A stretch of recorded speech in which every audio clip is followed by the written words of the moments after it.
Senhor trouxe uma mensagem no meu coração que eu venho refletindo há algum tempo. E essa mensagem, talvez por eu ser uma pessoa assim muito prática, que gosto de fazer, de ver as coisas acontecerem, então eu tive pensando sobre como a gente pode ser um cristão íntegro e eficaz. Como que nós podemos refletir esse Cristo que é espiritual dentro do nosso viver, dentro do nosso fazer, dentro da nossa vida, dentro da nossa experiência? 4 palavras Deus me revelou: justiça, fé, misericórdia e graça. Muitas vezes nós pensamos na justiça como a justiça dos homens. Mas a Bíblia nos diz que a justiça dos homens é como um trapo de imundícia. Então nós podemos dizer que não há justiça na carne, não há justiça humana. Que a justiça que nós devemos conhecer, que nós devemos experimentar, é a justiça com a qual nós fomos justificados na cruz de Cristo. É a justiça que foi imputada por Deus na nossa vida. Não que nós tivéssemos feito algo para merecer, não que nós tivéssemos comprado de alguma forma essa justiça, mas por graça, não por merecimento, mas por graça. Essa justiça vem fazer parte da nossa vida. E se nós não tivermos a verdadeira noção do amor de Deus na nossa vida, a nossa vida fica árida, fica uma vida sem objetivo, fica uma vida sem tempero. Porque é esse amor que a gente vê. Um pouco nós pudemos experimentar quando a gente louva a Deus, quando a gente está aqui cantando. Eu pude ter o prazer de estar olhando aqui nos meus irmãos cantando e louvando ao Senhor e ver o quão grande é esse amor de Deus quando Ele traz em nosso coração a noção da grandeza dEle, do que Ele pode fazer com as nossas vidas, mas às vezes encontra algumas barreiras. E uma das principais barreiras que Deus encontra para colocar o amor dEle e a vida dEle nos nossos corações é a nossa vontade. A nossa vontade trabalha contrariamente à vontade de Deus quando nós ficamos olhando para nós mesmos. Quando nós ficamos olhando para o pecado que nos acerca. Quando nós ficamos olhando para a nossa vontade que entendemos ser melhor do que a vontade de Deus. E aí então eu, pensando, refletindo, colocando diante de Deus essa questão toda, algum tempo atrás nós participamos de um estudo, de um devocional, uma viagem que fizemos, e nesse devocional nós ouvimos um pouco da história de Mefibosete, filho de Jonatas, que era filho de Saul. E Deus, a partir daquele momento que eu tive participando desse devocional, Deus tem falado no meu coração a respeito de como Ele é sutil em nos ensinar. Como que Deus é sutil em trazer para nós uma experiência prática, e muitas vezes nós não queremos. Nós queremos espiritualizar de tal maneira que fica muito difícil eu entender que é isso que é a ação de Deus na minha vida.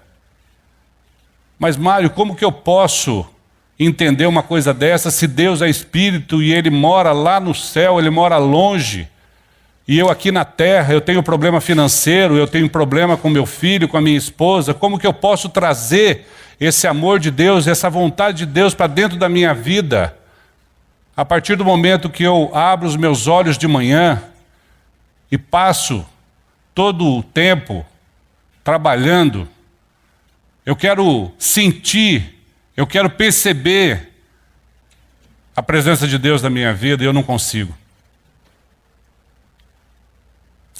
Então, meus amados, para a gente poder entender um pouco, e a palavra de Deus é muito prática, a palavra de Deus ela traz para nós experiências que Deus vem trabalhando e mostrando, e se está revelado aqui, amados, se está escrito aqui na sua palavra, que é um privilégio que nós temos de podermos consultar a palavra de Deus e ler e entender o que Deus tem falado nos nossos corações e o que Ele quer nos ensinar. E se está escrito aqui, é para que a gente se aproprie disso aqui. É para que a gente tome posse do que Deus está nos ensinando. Não é para a gente abrir a nossa Bíblia e deixar lá no Salmo 33 em cima de um cômodo. Deixar lá em algum, aliás, no 23, né, que é mais comum. O Senhor é meu pastor e nada me faltará. Só que o Senhor lá e eu cá. Então, o que eu queria tratar com vocês nessa noite de hoje, vamos abrir nossas Bíblias em Gênesis. Vamos falar dessas 4 palavrinhas: justiça, fé, misericórdia e graça. Gênesis 15, vamos ler dos versos 1 até o verso 6. Gênesis 15, de 1 a 6. Nós elegemos aqui a figura de Abraão, o pai do povo de Deus, para que a gente pudesse entender um pouquinho só, compreender um pouquinho só da parte prática que Deus quer nos ensinar para que a gente possa levar no nosso dia a dia.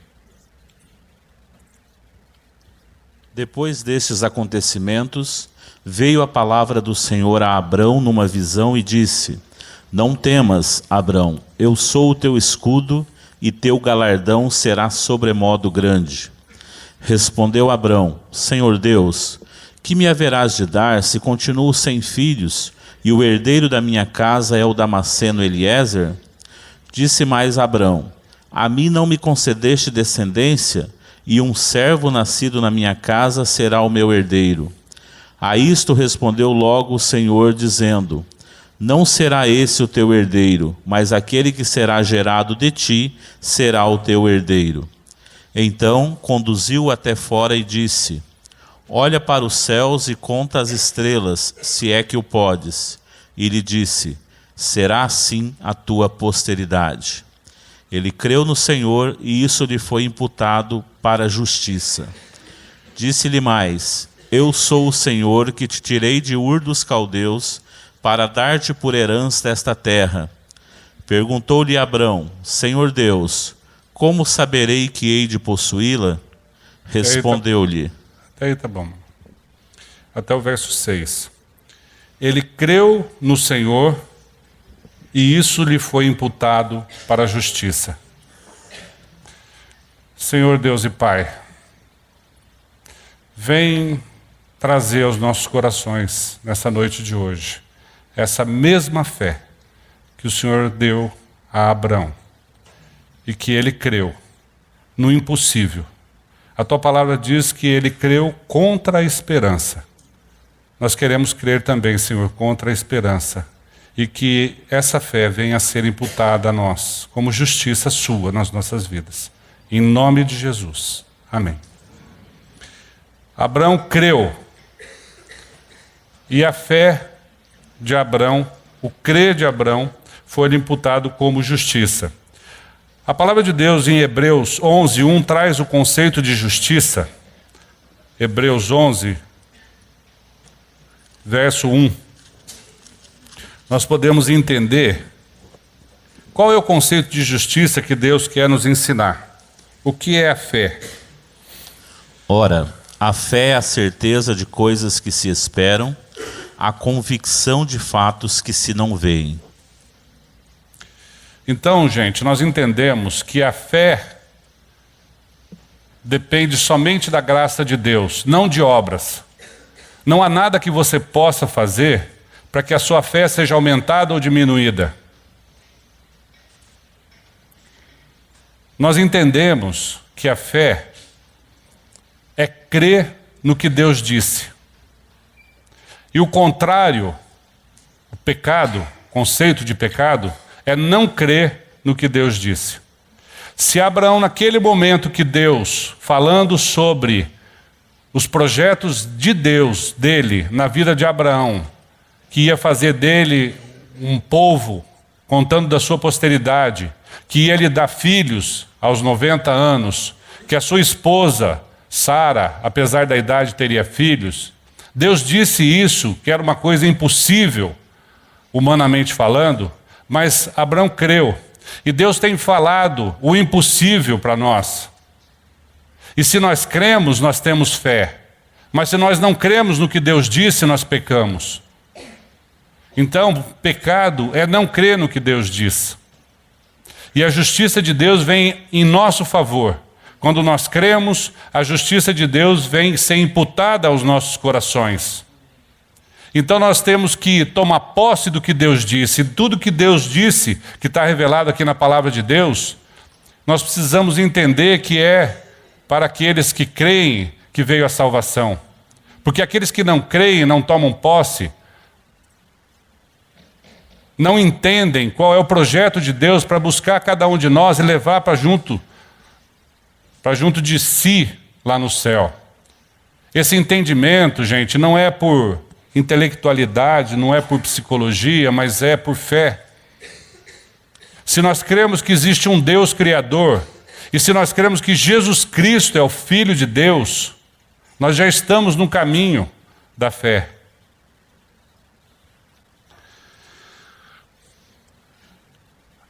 Deus não exigiu obra nenhuma de Abraão.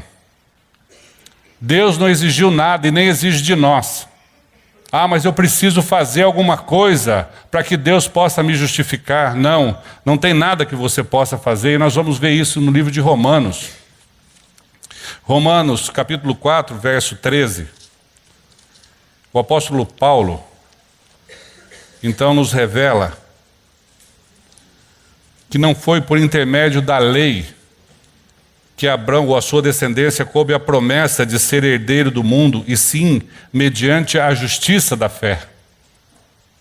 Não foi por intermédio da lei, não foi nada que Abraão fez depois, chamado Abraão, depois que ele creu. Depois, não tem nada que você possa fazer para que Deus venha ao teu socorro.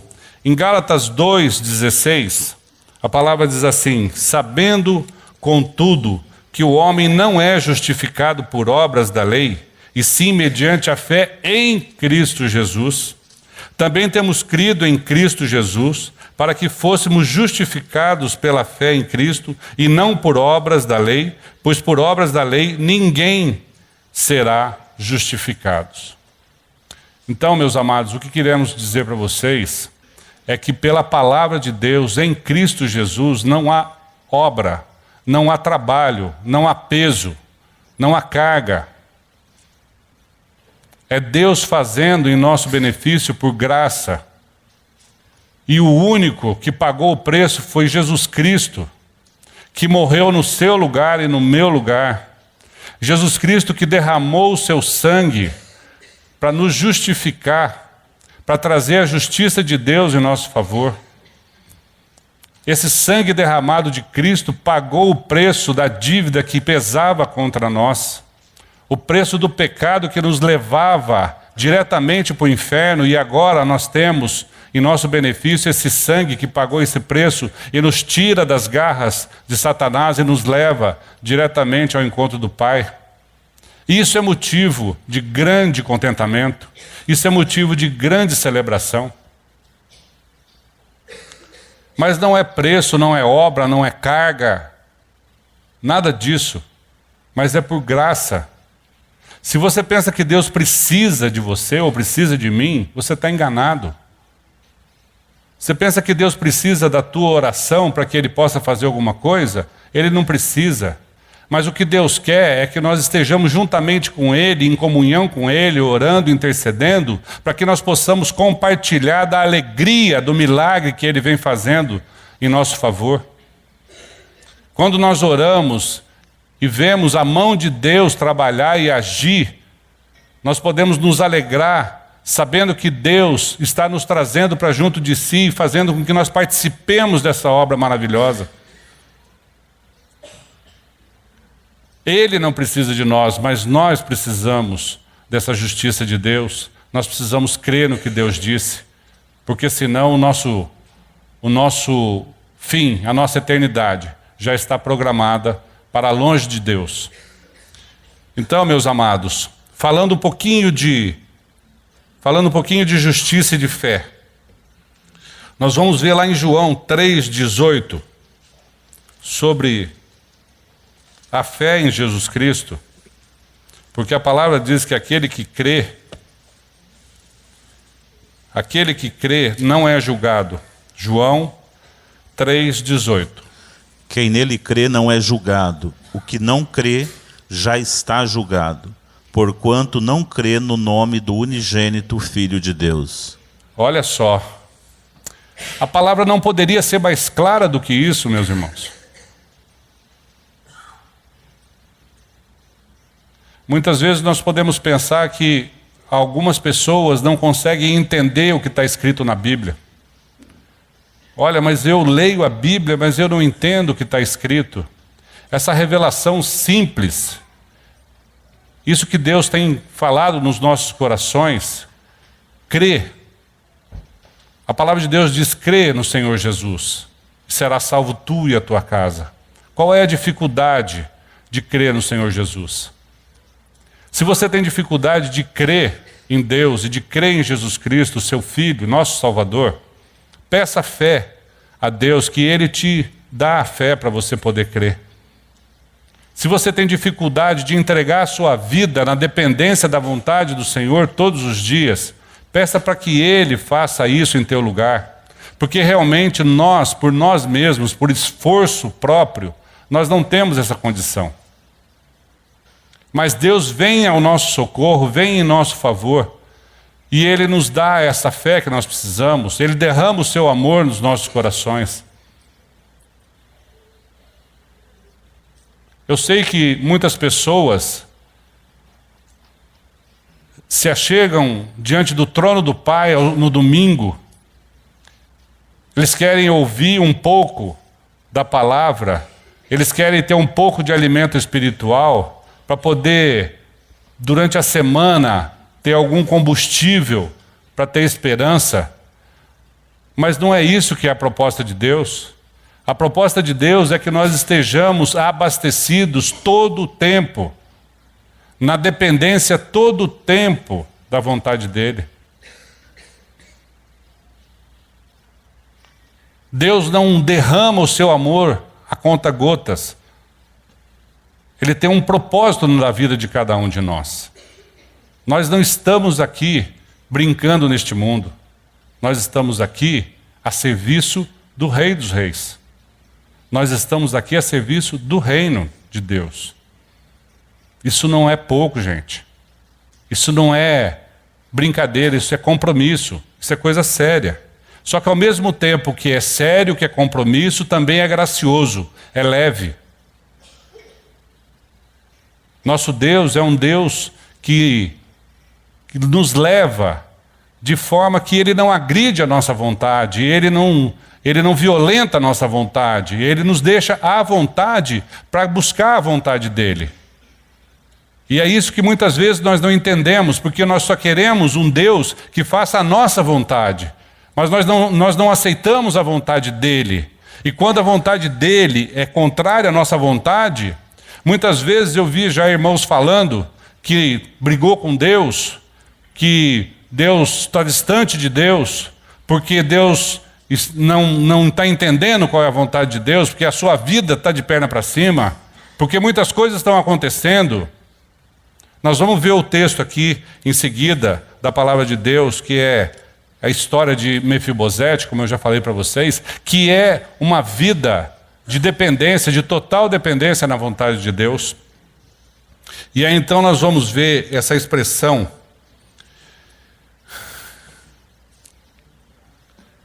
de misericórdia e graça, entendendo o que é misericórdia.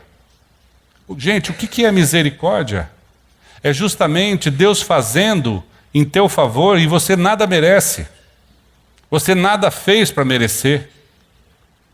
Mas Deus está com toda a paciência, com toda a tolerância. Ele está falando ao teu coração. Todos os dias, em todos os momentos, Deus está trabalhando na tua vida. Mateus 9, 13, a palavra de Deus traz o conceito de misericórdia. Mateus 9, 13. Ide, porém, e aprendei o que significa misericórdia quero e não holocaustos, pois não vim chamar justos, e sim pecadores ao arrependimento. Se você se acha justo diante do que está escrito aqui, se você se acha bonzinho, se você acha que você está fazendo tudo certo, não é isso que a palavra está dizendo. Porque Jesus Cristo não veio buscar o justo, que acha que não merece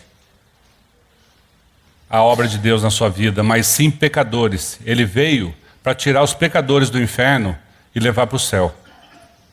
Então o primeiro passo em nosso favor, o primeiro passo que você pode fazer na direção do Senhor é se reconhecer pecador e dependente da graça de Deus. Esse é o primeiro passo. Aquele que não se reconhece dependente de Deus, aquele que não se reconhece pecador, não precisa. O doente que não se acha doente, não precisa de médico. Não precisa de hospital. Mas ele veio buscar pecadores. Se você se coloca diante do Pai, reconhecendo que você é um pecador, é para você que Jesus veio. E eu quero dizer uma coisa para vocês. Todo pregador que sobe nesse púlpito, ou em qualquer púlpito, todo pregador, ele primeiro, ele prega para si mesmo. Eu não digo isso aqui porque eu estou julgando ou eu estou dizendo que eu sou diferente de vocês. Eu falo primeiro para mim. Porque o pecado traz muito sofrimento para a minha vida. Às vezes, a falta de dependência de Deus traz muito sofrimento para a minha vida, e eu acredito que para a sua também.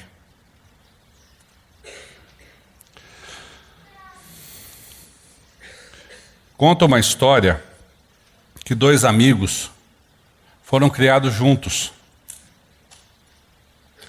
Fizeram primário juntos, ginásio, agora não é mais ginásio, no meu tempo era colegial, estudaram juntos, fizeram faculdade. Um dos amigos fez direito e um concurso para juiz. O outro não conseguiu emprego e foi ser ladrão. Um dia, o ladrão foi pego e foi levado à presença do juiz para ser julgado. Quem era o juiz? Era o seu amigo, criado junto, conhecia. O juiz ficou naquele dilema. E agora? Eu vou libertar o meu amigo porque ele é meu amigo, mas ele roubou. A justiça diz que ele tem que ir para a cadeia. Então o juiz decidiu. Deu uma sentença e mandou o amigo para a cadeia. Com todo o rigor da lei. Pena máxima. Uns dias depois, esse amigo recebeu uma visita que veio para tirar ele da cadeia. Alguém pagou a fiança para ele poder sair. E ele então quis saber quem foi que pagou a minha fiança. Aí contaram para ele que foi o próprio juiz que pagou a fiança. Então nós temos de um lado a figura da justiça que mandou ele para a cadeia. E de outro, a misericórdia que pagou a fiança. Muitas vezes, nós achamos que Deus é injusto conosco, porque às vezes a pena é pesada. Às vezes nós sofremos e nós nos rebelamos contra Deus, mas em seguida vem a misericórdia. E qual é a misericórdia de Deus para cada um de nós? Por cada um de nós. Foi Ele dar o seu próprio Filho, o seu Filho unigênito, a derramar o seu sangue naquela cruz, para levar o meu e o seu pecado, para que nós pudéssemos ser perdoados do nosso pecado através do sangue derramado e do preço pago naquela cruz. Esse preço pago, esse sangue derramado, foi a fiança que Deus pagou para que nós pudéssemos ter a nossa reconciliação com Ele. Porque nós sabemos que nós fomos separados de Deus pelo pecado. Então, pela justiça de Deus, nós não podíamos ter comunhão com Ele, mas pelo preço pago por Jesus Cristo na cruz, nós novamente fomos levados à presença do Senhor. E hoje nós podemos então celebrar, hoje nós podemos comemorar, porque nós não temos que pagar nenhum valor, nenhum preço, nenhum peso. Nada que você possa fazer, ou eu, vai mudar o sacrifício de Cristo. O sacrifício de Cristo foi suficiente, foi total, foi pleno. Você não pode dar uma mãozinha, você não pode ajudar. Senhor, Jesus Cristo já fez, mas eu vou fazer mais. Não tem mais. Crê no Senhor Jesus. É difícil? Nossa, mas é tão fácil, é tão pouco, eu só tenho que crer. Só isso não, é tudo isso, gente. É tudo isso. Deus deu seu Filho único a morrer por cada um de nós. Gente, e a morte física é a única certeza que nós temos na nossa vida. E a nossa rebeldia é tão grande que nós ficamos buscando coisas para serem feitas, expedientes, para dar uma mãozinha para Deus. Todos os dias, pessoas do nosso convívio, pessoas que nós conhecemos, estão morrendo. E muitas delas sem salvação, sem conhecer a salvação, sem conhecer um Salvador. E muitos que estão aqui nesta comunidade, nesse recinto hoje, também não têm a experiência com Cristo. Porque não basta vir aqui na igreja, não basta vir ao culto ou a qualquer outro lugar e simplesmente ouvir e achar que fez a obrigação. Isso é uma experiência de fé e prática. Aquele que tem Cristo, fala de Cristo. Aquele que tem Cristo no coração, mostra Cristo na sua vida. Não dá para separar a minha vida espiritual da minha vida carnal, da minha vida profissional. Não dá. Essa misericórdia que o juiz teve para com o seu amigo, pagando a fiança, é um ato cristão. É um ato de entrega. É um ato de doação. Vamos ver esse texto então em 2 Samuel, capítulo 9. Vamos ler dos versos 1 até o verso 13. Disse Davi: resta ainda, porventura, alguém da casa de Saul, para que use eu de bondade para com ele, por amor de Jonatas? Havia um servo na casa de Saul, cujo nome era Ziba. Chamaram-no que viesse a Davi. Perguntou-lhe o rei: és tu, Ziba? Respondeu: eu mesmo, teu servo. Disse-lhe o rei: não há ainda alguém da casa de Saul, para que use eu de bondade de Deus para com ele? Então Ziba respondeu ao rei: ainda há um filho de Jonatas, aleijado de ambos os pés. E onde está? Perguntou-lhe o rei. Ziba lhe respondeu: está na casa de Maquir, filho de Amiel, em Lodebar. Então mandou o rei Davi trazê-lo de Lodebar, da casa de Maquir, filho de Amiel. Vindo Mefibosete, filho de Jonatas, filho de Saul, a Davi, inclinou-se, prostrando-se com o rosto em terra. Disse-lhe Davi: Mefibosete, ele disse: eis aqui teu servo.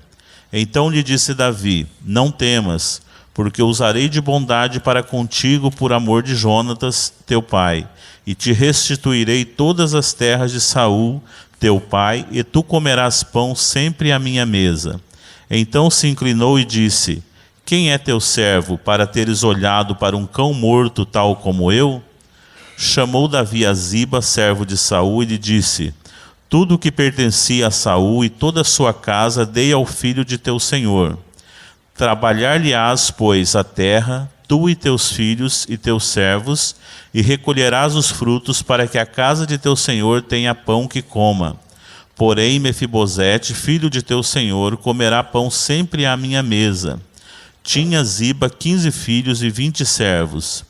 Disse Ziba ao rei: segundo tudo quanto meu senhor, o rei, manda a seu servo, assim o fará. Comeu, pois, Mefibosete à mesa de Davi, como um dos filhos do rei. Tinha Mefibosete um filho pequeno, cujo nome era Mica. Todos quantos moravam em casa de Ziba eram servos de Mefibosete. Morava Mefibosete em Jerusalém, porquanto comia sempre à mesa do rei. Ele era coxo de ambos os pés. Só para colocar vocês no contexto desse acontecido, Davi tinha muita amizade, muito amor com Jonas, para com Jonas, que era filho de Saul. Saul era inimigo de Davi, mas Davi amava Saul. Jonatas teve um filho, Mefibosete. Quando Saul e Jonatas morreram em batalha, e a notícia chegou à casa de Saul, uma enfermeira que cuidava dessa criança saiu correndo. Eles fugiram de medo que eles todos fossem mortos, porque Saul havia perdido a guerra. E essa enfermeira saiu correndo e deixou cair essa criança, Mefibosete, que tinha 5 anos. E ele, caindo na queda, ele machucou os pés e ficou aleijado de ambos os pés. E ele foi se esconder numa região chamada Lodebar, que significa lugar sem pasto, lugar árido. A palavra Mefibosete significa filho da vergonha. Porém, Davi tinha combinado com Jonatas que mesmo que Jonatas morresse, Davi ia cuidar e tratar com bondade os seus. Então, quando houve o final da batalha, que veio a paz sobre Israel, Davi então chegou e disse: tem alguém descendente de Saul que ainda vive? E um dos servos disse: tem, um filho de Jonatas que mora nesse lugar, chamado Lodebar. Então, Davi, que é uma figura de Jesus Cristo na Bíblia, mandou buscar o filho do seu amigo, que ele amava, Jonatas, e trouxe esse filho aleijado para dentro da sua casa. Quando esse filho de Jonatas chegou diante do rei, ele teve medo porque Davi matava os seus inimigos. Então ele veio já na esperança de ser morto. Mas ao invés da espada, Davi trouxe misericórdia para esse rapaz. Davi então mandou restituir toda a herança que pertencia a Saul para Mefibosete. Ele recebeu de volta tudo que era do avô. E ainda mais, mandou que ele se assentasse na mesa do rei, na mesa de Davi, que ele viesse viver dentro da casa do rei. Então olhe só, uma pessoa que nada fez para merecer essa honra, nada fez para ter a companhia do rei. Mas Davi, por amor ao seu pai, Jonatas, trouxe o filho para dentro da sua casa. E Deus, por amor ao seu Filho Jesus Cristo, nos leva à sua presença e nos faz comer a sua mesa juntamente com Ele. É essa experiência prática que nós tiramos dessa passagem em que Davi acolhe o filho do seu amado amigo e que Davi coloca servos à sua disposição.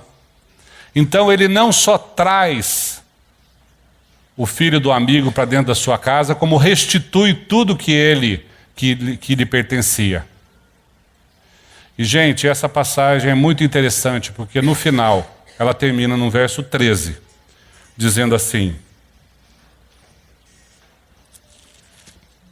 Morava Mefibosete em Jerusalém, porquanto comia sempre à mesa do rei. Ele era coxo de ambos os pés. Ele era coxo de ambos os pés. O pecado nos faz defeituosos. O pecado nos faz aleijados emocionalmente. O pecado faz com que as nossas vidas sejam vidas de aparência. Muitas vezes nós queremos mostrar para os nossos irmãos, para as pessoas que nos conhecem, alguém que nós não somos.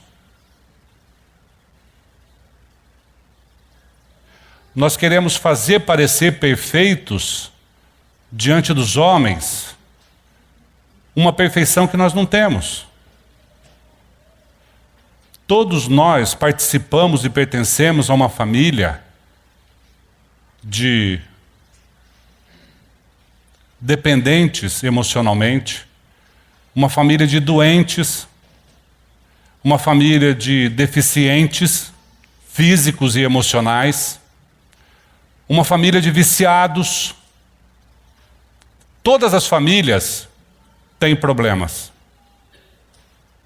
Mas eu olho para a minha família, eu quero que a minha família seja perfeita para que todos vejam que eu não tenho problemas.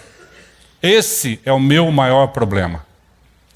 É querer fazer parecer aquilo que eu não sou. E Deus não quer que eu seja perfeito para me assentar à mesa dele. Deus não quer que eu primeiro corrija todos os meus defeitos para depois ir buscar a presença do Senhor. O que Jesus Cristo disse naquele texto que nós lemos? Eu vim buscar pecadores e não justos. Eu vim buscar caídos, descendentes de Adão, que são contrários à vontade de Deus, que são pecadores. Eu vim buscar aqueles que necessitam da glória de Deus. Eu vim buscar doente, eu vim buscar coxo, eu vim buscar aleijado. Então a passagem que nós lemos aqui, depois de tudo o que Davi fez, por misericórdia e amor ao seu amigo Jonatas em favor de Mefibosete, o texto termina: e ele era coxo de ambos os pés. Eu posso entender qual é o meu defeito. Eu posso pedir para Deus sondar o meu coração e ver se no meu coração há algum mal e tratar com o meu coração. Mas só o fato de eu querer que Deus trate com o meu coração já é obra do próprio Deus, que em Cristo Jesus me deu essa condição. Porque eu sem Cristo, nem isso eu quero, nem isso eu posso, nem isso eu aguento. Aquele que não tem Cristo não aguenta olhar para o seu coração e ver o quanto de maldade tem dentro do nosso coração.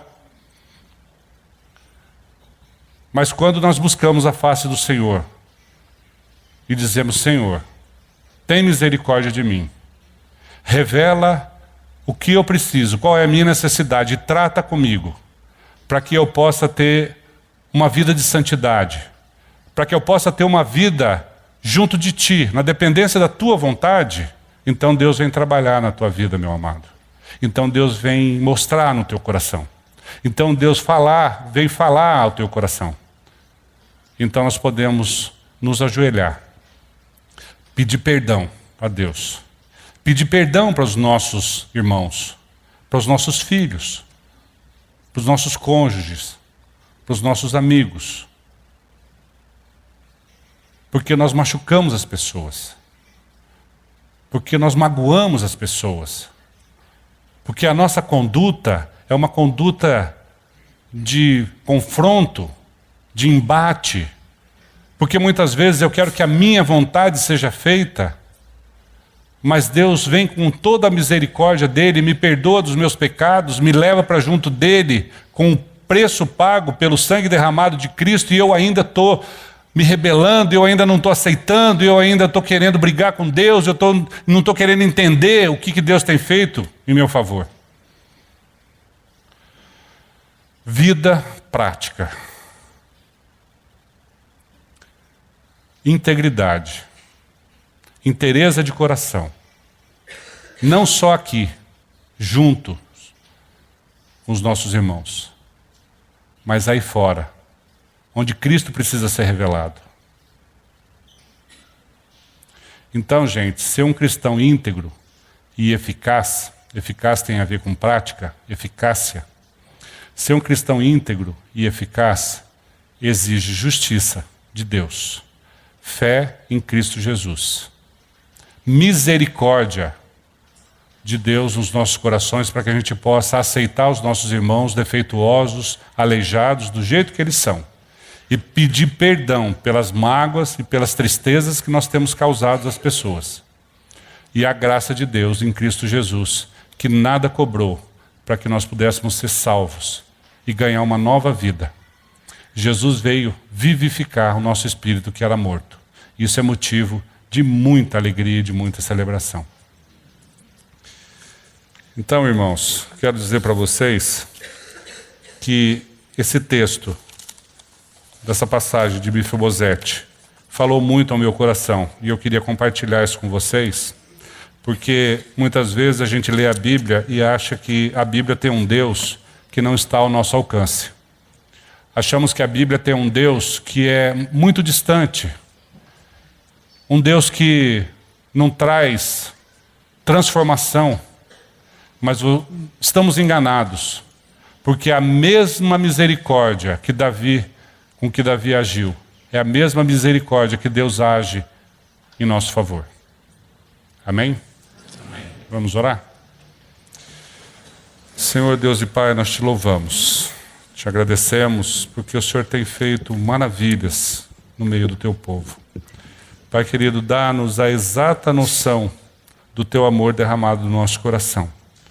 Pai, tem misericórdia de nós, que nós possamos ver a tua justiça, Pai, agir no nosso meio, e que nós possamos entender que qualquer que seja os acontecimentos, quaisquer que sejam os acontecimentos, que a tua vontade é soberana, é boa, agradável e perfeita. Que possamos aceitar, Pai, a tua presença e nos regozijar na certeza de que Jesus Cristo é a nossa vida. Vem fazer transformações, Pai, no meio do teu povo. No nome de Jesus é que nós oramos. Amém. A mensagem que você acabou de assistir faz parte do Ministério de Comunicação Palavra da Cruz. Temos um grande acervo de estudos bíblicos em áudio e vídeo. Distribuímos também, gratuitamente, o jornal mensal Palavra da Cruz. Entre em contato conosco pelo fone fax 0 operadora 43 3322 3037 ou pelo e-mail com@palavradacruz.com.br. Visite-nos também pelo site www.palavradacruz.com.br. Graça e paz.